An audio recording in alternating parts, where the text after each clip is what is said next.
اپنے بیٹے فارق نائک کو اپنے جانشین کے طور پر پرموٹ کرنا، جو کہ منحرفین کو سننے میں اپنے والد سے بھی 2 قدم آگے ہیں۔ چنانچہ وہ خود جب ان کو پوچھا جاتا ہے کہ آپ کن کو سنتے ہیں، تو کیا پیش کرتے ہیں؟ کہتے ہیں کہ میں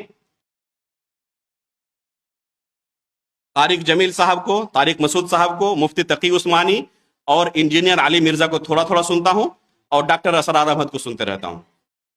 تو اپنے والد سے بھی 2 قدم آگے ہیں۔ ہونا یہ چاہیے تھا ڈاکٹر صاحب اگر سلفی العقیدہ ہوتے تو اپنے بیٹے پر پابندی لگاتے، انہیں نصیحت کرتے، لیکن ہمیشہ پروموٹ کرتے رہتے ہیں۔ اس بارے میں سلف کا منہج دیکھیں، میں نے یہاں تفصیل سے لکھا ہے کہ کتنے سلف صالحین نے اپنے قریبی رشتہ داروں پر جرح کیا ہے۔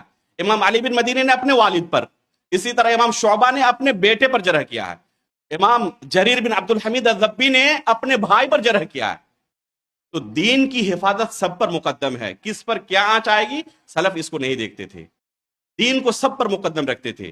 کسی کے ساتھ محبت ہونا، کوئی رشتہ دار ہونا، یہ الگ چیز ہے، لیکن اس کی وجہ سے دین کی قربانی نہیں دی جائے گی، اور لوگوں کے درمیان کسی ایسے شخص کو پروموٹ نہیں کیا جائے گا جو لوگوں کی گمراہی کا سبب بنے۔